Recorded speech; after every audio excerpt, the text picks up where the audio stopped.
Jordi Wehrman mengaku sudah menjalani proses naturalisasi menjadi WNI dan siap membela timnas Indonesia.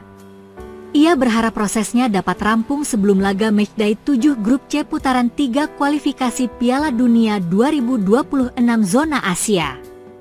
Nama Jordi sempat mengemuka sebagai target naturalisasi pada 2021 hingga 2022. Namun, pemain yang bersangkutan menolak untuk menjadi WNI dan membela timnas Indonesia. Kini, Jordi kabarnya sudah berubah pikiran. Ia mulai terbuka untuk menjadi WNI dan siap untuk membela timnas Indonesia dalam berbagai ajang. Pemain berusia 25 tahun itu berharap bisa bergabung ke skuad Garut pada Maret 2025. Jordi, yang kini berkostum Madura United, merasa sudah seperti orang Indonesia. Saya harap dapat bergabung. Timnas Indonesia, bulan Maret, itu akan sangat luar biasa. Saya sangat berharap kualitas saya dapat membantu tim, karena saya yakin akan sangat berharga untuk timnas, ujar Jordi Jumat, 13 Desember 2024. Ini tim yang luar biasa, dan saya sudah merasa menjadi orang Indonesia, tandasnya. Patut dinanti apakah Jordi benar dinaturalisasi atau tidak. Posisinya sebagai gelandang memang cukup dibutuhkan oleh skuad asuhan Shin Tae-yong. Saat ini, Indonesia hanya memiliki beberapa nama mumpuni di posisi gelandang. Mereka adalah Tom Haye dan Ivar Jenner. Maka dari itu, PSSI terus berburu pemain di lini sentral tersebut. Sejumlah nama sempat mengemuka seperti Jairo Riedewald. Namun, hingga kini proses naturalisasi pemain Royal Antwerp tersebut masih belum jelas. Bergabungnya Jordi tentu akan menambah kekuatan. Kendati saat ini merumput di Liga 1, kualitasnya masih terlihat. Update harga pasar pemain timnas Indonesia yakni Ragnar Oratmangoen, Kevin Dix, dan Martin Paes kompak semuanya naik secara signifikan.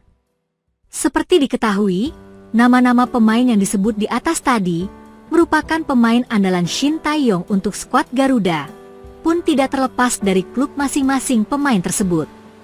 Contohnya Paes yang menjadi penjaga gawang handal di FC Dallas, Ragnar Oratmangoen menjadi penyerang di FC Vedender, serta Kevin Dix algojo penalti bersama klub FC Copenhagen. Karena mereka bertiga merupakan pemain andalan yang namanya sering masuk dalam posisi line up, sudah pasti atas hal itu market value yang mereka miliki ikut meningkat. Kira-kira jadi berapa? 1. Ragnar Oratmangoen. Pemain keturunan Maluku ini merupakan pemain yang sering mentas bersama klub FC Vedender. Dirinya selalu masuk di babak kedua dan mampu menciptakan peluang atau perubahan. Bersama Dender, Ragnar telah mencatatkan 7 penampilan dan 1 gol selama musim 2024-2025 ini, dan kemungkinan bisa berubah seiring pertandingan masih berlanjut hingga akhir musim. Pada awalnya harga pasar Oratmangoen hanya sekitar 7,82 miliar rupiah sewaktu masih di Belanda bersama Fortuna Sittard. Kini, sewaktu Ragnar menjadi pemain klub Belgia ini, market value-nya ikut naik hingga 10,43 miliar rupiah. Kenaikan harga yang dialami Oratmangoen itu juga tidak terlepas dari meningkatnya menit bermain yang ia miliki bersama klub FC Vedender, yakni 21% menit bermain, 14% starting line up, dan 7% partisipasi gol. 2. Martin Paes. Penjaga gawang kelahiran Nijmegen ini merupakan pemain andalan di klubnya yang mentas di Major League Soccer atau MLS, yaitu FC Dallas. Bermain di kompetisi Liga Amerika Zona Barat. Paes berhasil menjadi kiper andalan yang posisinya tidak tergantikan, sebab sering menorehkan catatan clean sheet yang tidak terhitung berapa jumlahnya. Statistik yang Martin miliki bersama klub FC Dallas untuk musim MLS 2024 adalah dengan 30 penampilan, 52 gol kemasukan, dan 5 nirbobol. dengan total menit bermain sebanyak 88%.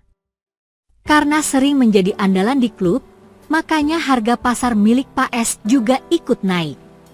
Menurut Transfermarkt, market value Paes naik dari yang awalnya 26,07 miliar rupiah menjadi 31,29 miliar rupiah. 3. Kevin Dix. Pemain yang masih mencatatkan satu penampilan bersama timnas Indonesia ini, harga pasarnya juga ikut naik, seiring dia menjadi pemain bek yang diandalkan oleh klub. Bermain bersama FC Copenhagen di Liga Denmark, kehadiran Dix di sektor belakang mampu membuat tim yang bermarkas di Copenhagen ini menjadi pemuncak klasemen untuk saat ini. Belum lagi, Kevin selalu menjadi eksekutor penalti pilihan klub Copenhagen yang memiliki tingkat akurasi tinggi 100% pasti masuk, serta memiliki statistik dengan 16 caps, 4 gol, 3 assist, dan 100% menit bermain. Atas seluruh pencapaian yang dimiliki oleh Kevin, akhirnya market value yang dia miliki ikut terkoreksi dan naik dari yang awalnya 69,53 miliar rupiah jadi 78,22 miliar rupiah.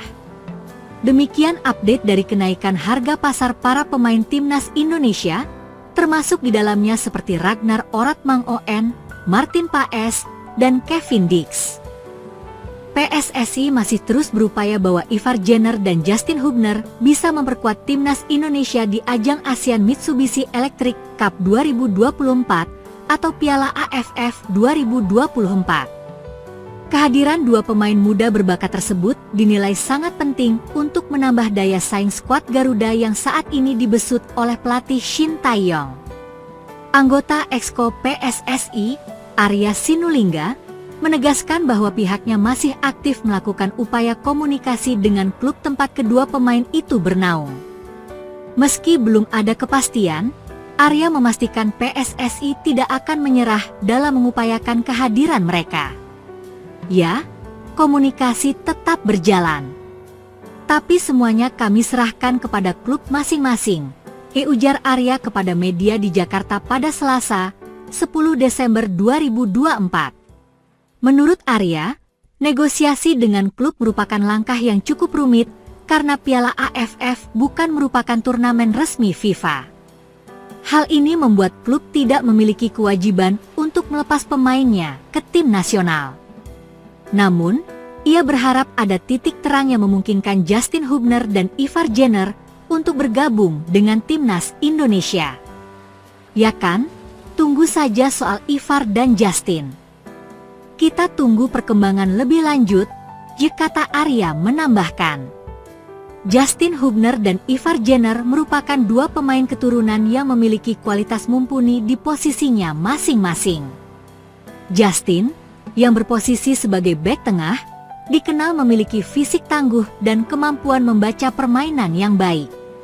Sementara itu, Ivar yang bermain sebagai gelandang, kerap menjadi pengatur serangan dengan visi permainan yang cemerlang. Keduanya telah resmi mendapatkan kewarganegaraan Indonesia melalui proses naturalisasi yang difasilitasi oleh PSSI. Kehadiran mereka sangat diharapkan untuk memperkuat timnas Indonesia, khususnya menghadapi lawan-lawan berat di Piala AFF 2024. Shin Tae-yong, pelatih timnas Indonesia, juga disebut telah memasukkan nama mereka ke dalam rencana strategis tim untuk turnamen tersebut. Dengan kehadiran Justin dan Ivar, diharapkan Indonesia mampu tampil lebih solid di lini tengah dan lini belakang.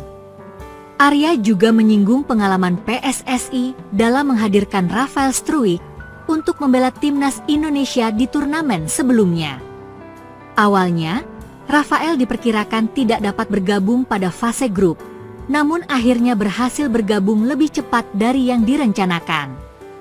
Awalnya, kemarin kita kira Rafael tidak bisa gabung untuk fase grup. Kami kira masuknya semifinal, tetapi kemarin sudah masuk untuk fase grup, ujar Arya. Hal ini menjadi salah satu alasan PSSI tetap optimis bahwa Justin dan Ivar juga bisa mengikuti jejak Rafael untuk memperkuat timnas Indonesia di Piala AFF 2024. Upaya PSSI untuk membawa Justin Hubner dan Ivar Jenner ke Piala AFF 2024 juga mendapatkan dukungan luas dari publik. Banyak penggemar sepak bola Indonesia yang berharap agar dua pemain ini bisa tampil mengenakan jersey merah putih di turnamen bergengsi kawasan Asia Tenggara tersebut. Media sosial dipenuhi dengan komentar yang memberikan dukungan kepada PSSI dan kedua pemain. Mereka menyadari bahwa kehadiran Justin dan Ivar dapat meningkatkan peluang Indonesia untuk merebut gelar juara Piala AFF 2024 setelah sebelumnya beberapa kali gagal di partai puncak. Meski begitu, Arya Sinulinga menegaskan bahwa PSSI tidak akan berhenti berusaha hingga pintu terakhir tertutup. Ia meminta publik untuk bersabar menunggu hasil dari proses negosiasi ini. Semua butuh proses. Kita lihat saja bagaimana perkembangan ke depannya. Semoga ada kabar baik. Tutup Arya.